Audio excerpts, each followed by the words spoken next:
कौनो बचल को उहो रौरा मत लेके चल जाए। कनी रहिया बताई लोगन वो जब बड़ी सुंदर एगो जल के धार बहत रहे, सखी लोग कहता जेने जाता वो न मत जाए, जे हमसे आवत वो न जाई,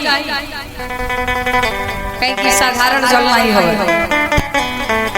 जब से कन्हैया ए ब्रज के छोड़ के गए, गोकुल के वृंदावन के छोड़ के गए ना, वो दिन से नंद बाबा और जसोदा मैया रात दिन उनका याद में रोवे लो, इतना रोवल लो कि धार बन के बह गई।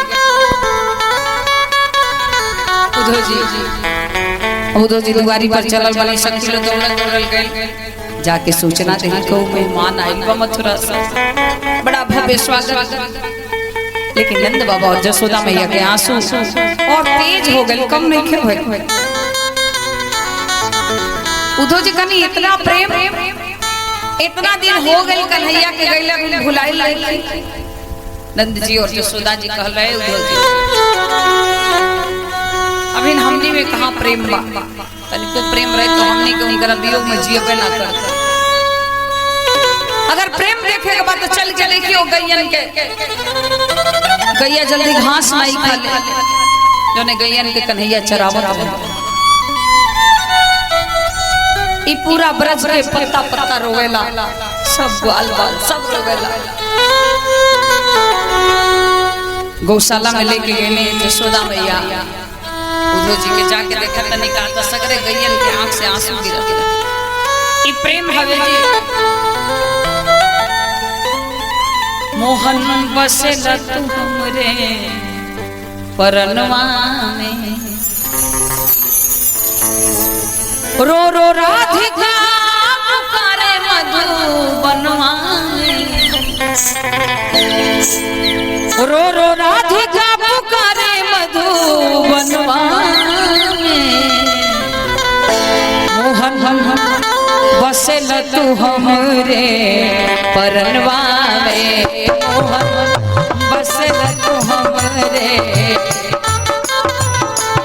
रो रो राधिका पुकारे मधुबनवा में, रो रो राधिका पुकारे मधुबनवा में। मोहन बसेल तू हमरे परनवा में, मोहन बसेल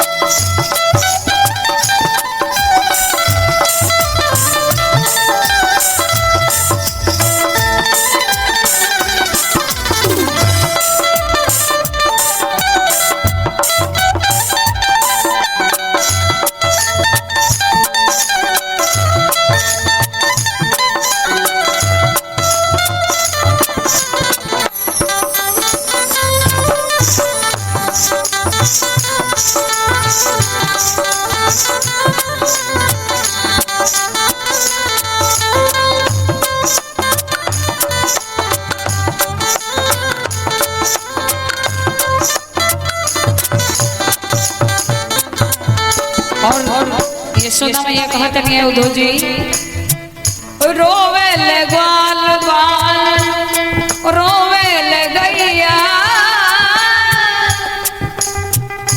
कदम के डढ़िया पर रोवे ले चिड़ैया।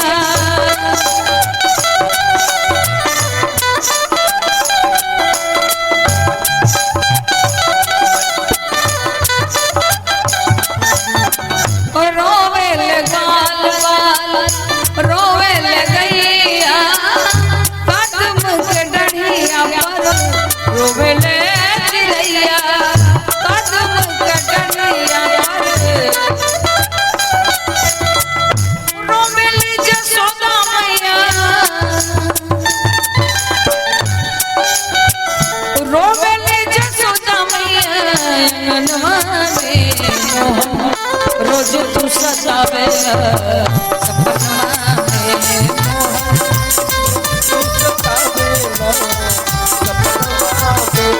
रो रो राधिका पुकारे मधुबनवा में,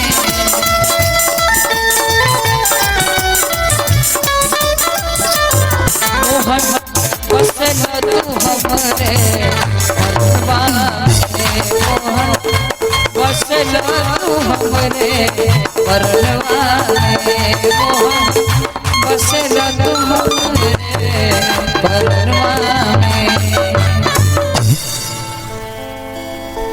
अब उद्धव जी कहने की तनी चलिए मिल के देखें।